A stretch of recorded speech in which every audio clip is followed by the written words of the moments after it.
So ayan mga ka-solar, tayo ay nagbabalik ano. Galing tayo dito sa baba. Ayan.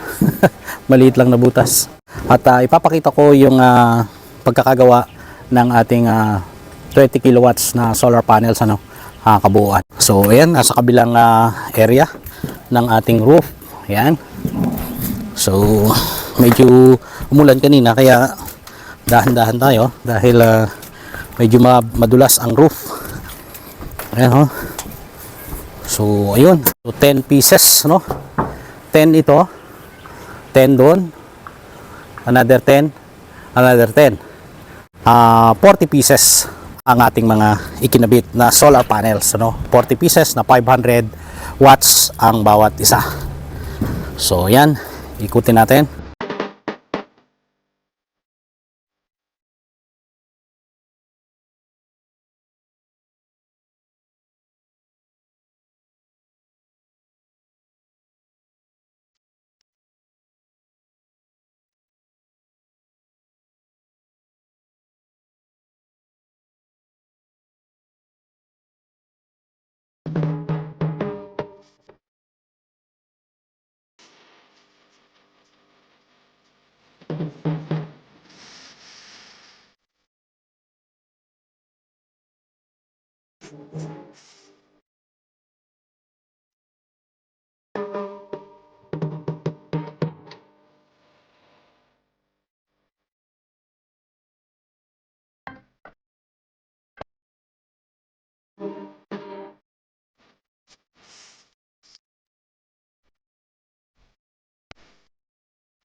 So ayan mga ka-solar no.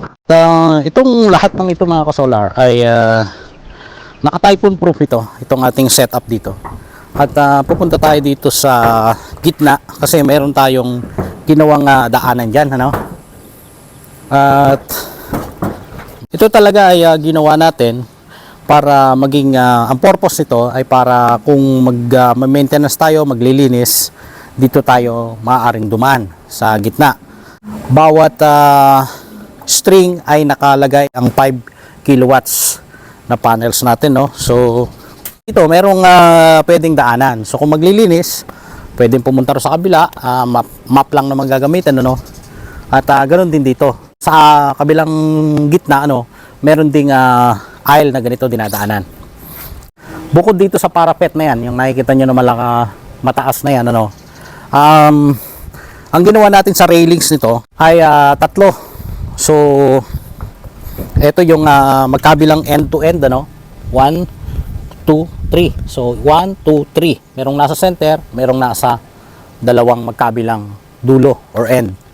Kaya kung makikita ninyo mga solar, dito sa gitna meron tayong railings na nakalagay. At ganun din dito. Nakadiretso yan. So ibig sabihin pag ganyan ang railings, masasabi natin na medyo ready yan sa bagyo.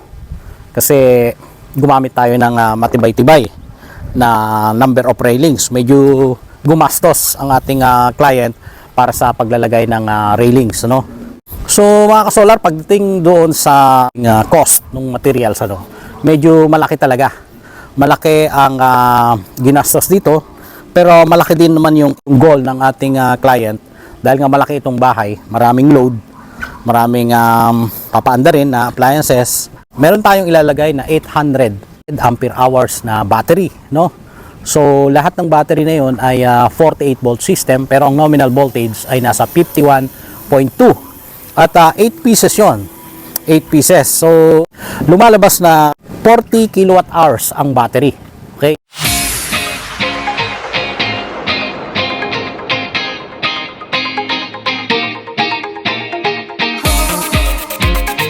So ito mga ka-solar, 4 strings ang gagamitan nito ano. Pag sinabing 4 strings, ayan, yung 1 string, isang linya yon para sa 5 kilowatts, another line for 5 kilowatts, so 10 na yon, another line for 5 kilowatts, 15 na yon, and the last one is another 5 kilowatts for another string. Ibig sabihin, yung composition ng isang string na papasok sa inverter ay umaabot ng 5,000 watts or 5 kilowatts. So gagamitin natin ditong inverter ay parallel na dalawang DEA inverter 8 kilowatts ang bawat isa. So all in all 16 kilowatts. So i-update ko kayo mga solar para sa kumpletong setup ng ating 20 kilowatts solar panel at 16 kilowatts parallel DEA hybrid inverter. So ayun lang. At hanggang sa muli, ang inyong mga solar, si Solarens.